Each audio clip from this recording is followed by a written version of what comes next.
Dalawa. Nakahulog ba kita nito sa card? Hindi na patanggal sa akin. Mabidaw sa kanya. Isa rin magbusa rin niwala sa mga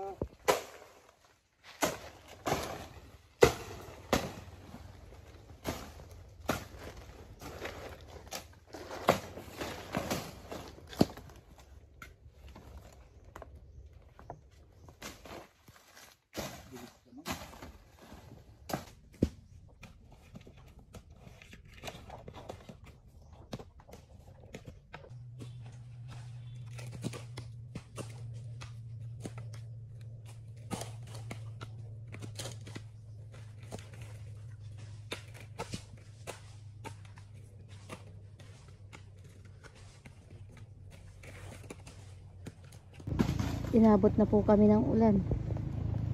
Pero tuloy pa rin ang pangawit. Ayan po si Reggie. Si Kuya Edgar. Tapos ito yung natimbon ko na. Ayan, nandito ako sa may anahaw. Nakasilong. Ayan, tuloy pa rin po. Alas 8 na ng, mag alas 9 na ng umaga dito.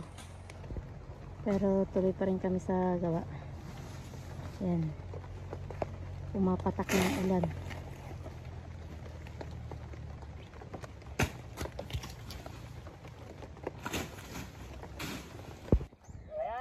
Maghahila na tayo ng kwan. Niyog.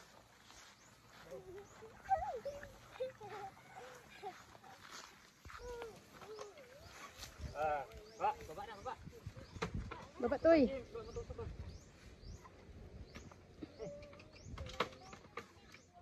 Wag na, batusok pa. Tabi dyan.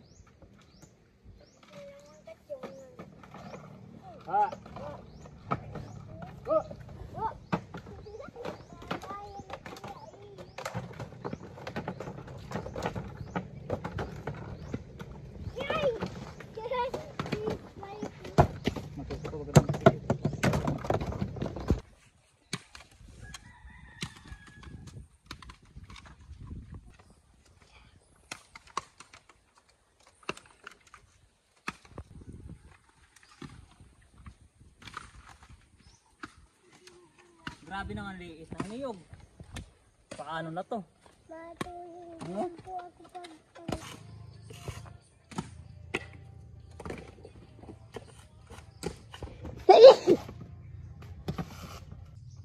Yan, kain muna tayo mga idol. Walang kape. Dinalhan tayo ni Gisa ng makakain. At tayo nagbabaak na.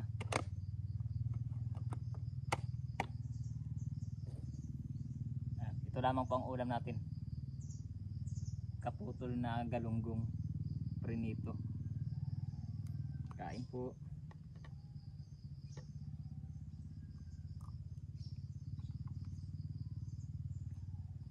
Amoy niyog ang kamay ko. Galing bayan nagpa-check up.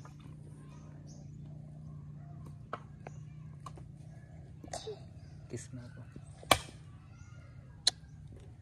Ayan, nalinis na natin itong kabilang bahagi. Yun na lang kabila. Para malalim-laliman at medyo luma na yung kwan. Dedikita na ng apoy. At yan, may batang makulit sa ilalim.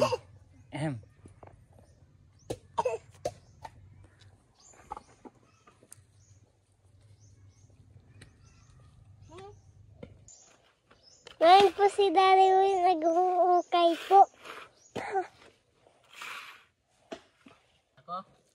Opo. Pakita ka sa yung kamay mo, baka kita. Di po. Balik mo sa akin.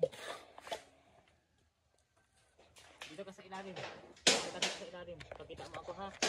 Harap mo kay Daddy yung camera. Pakita mo ako. Kita ako? Opo.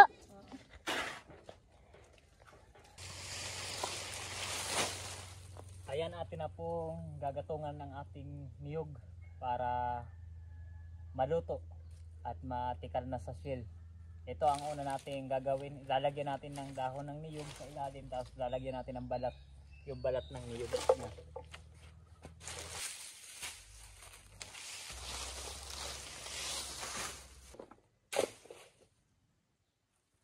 nang aapoyan.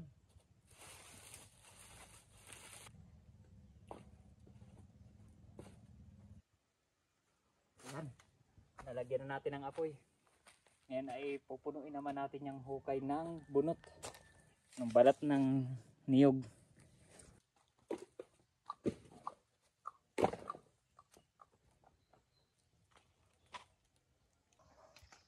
Ayan, alas 9 na po ng gabi.